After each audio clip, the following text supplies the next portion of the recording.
Ang paghahari ni Manase sa Huda. Ika-33 Kabanata. Si Manase ay 12 taong gulang nang maging hari. Sa Jerusalem siya tumira, at naghari siya roon sa loob ng 55 taon. Masama ang ginawa niya sa paningin ng Panginoon. Sumunod siya sa kasuklam-suklam na gawain ng mga bansang pinalayas ng Panginoon sa pamamagitan ng mga Israelita. Muli niyang ipinatayo ang mga sambahan sa matataas na lugar na ipinagiba ng ama niyang si Hezekiah. Nagpatayo rin siya ng mga altar para kay Baal at nagpagawa ng mga posteng simbolo ng Diyosang si Asyera. Sumamba siya sa lahat ng bagay sa langit. Nagpagawa pa siya ng mga altar sa templo ng Panginoon sa Jerusalem na ayon sa Panginoon ay ang lugar na kung saan pararangalan siya magpakailanman. Inilagay niya ang mga altar sa 2 bakuran ng templo ng Panginoon para sambahin ang lahat ng bagay sa langit. Inihandog niya sa pamamagitan ng apoy ang kanyang mga anak sa lambak ng Ben-Hinnom. Ginawa rin niya ang mga ginagawa ng mga manghuhula at mangkukulam, at nagtatanong siya sa mga espiritista na nakikipag-usap sa kaluluwa ng mga patay. Napakasama ng ginawa niya, at nakapagpagalit ito sa Panginoon. Inilagay niya sa templo ang imahe na kanyang ipinagawa, kung saan sinabi ng Panginoon kay David at sa anak niyang si Solomon, "Pararangalan ako magpakailanman sa templong ito, at sa Jerusalem, ang lugar na aking pinili mula sa lahat ng lugar ng mga lahi ng Israel. Kung tutuparin lang ng mga mamamayan ng Israel ang lahat ng kautusan at tuntunin ko na ibinigay sa kanila ni Moises, hindi ko papayagang paalisin sila rito sa lupaing ibinigay ko sa kanilang mga ninuno."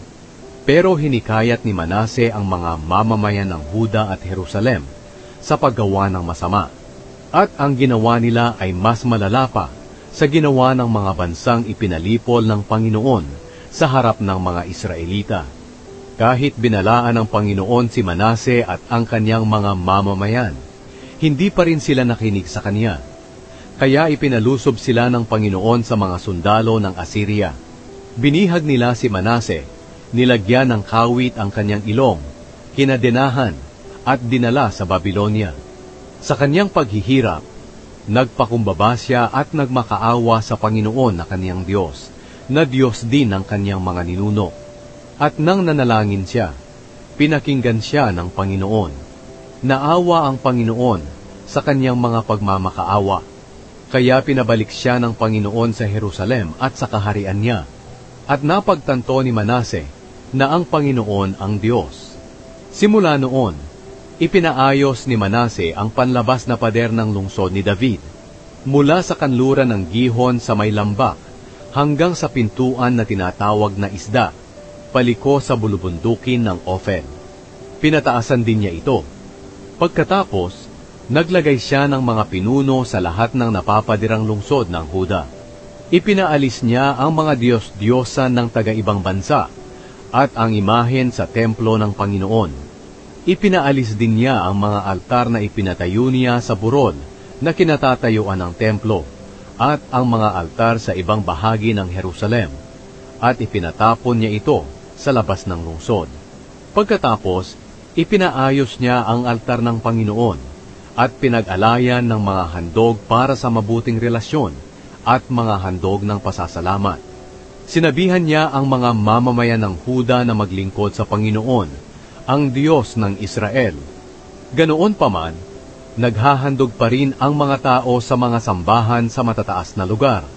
Pero ang Panginoon lang na kanilang Diyos ang hinahandugan nila.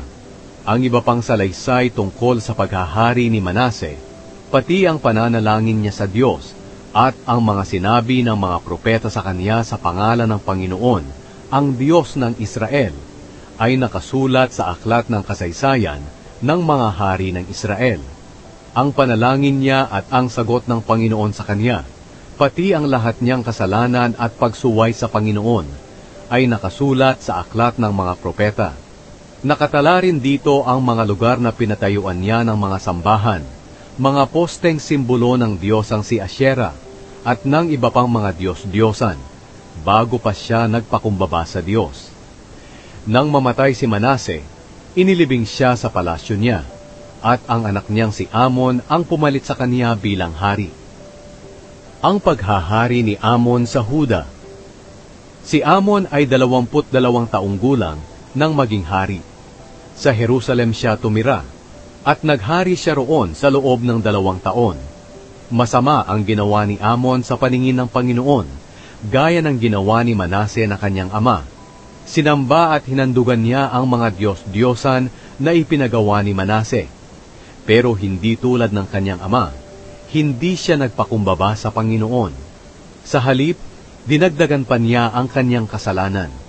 Nagplano ng masama ang mga opisyal ni Amon laban sa kanya, at pinatay siya sa palasyo niya. Pero pinatay ng mga mamamayan ng Huda ang lahat ng pumatay kay Haring Amon. At ang anak niyang si Josiah ang ipinalit nila bilang hari.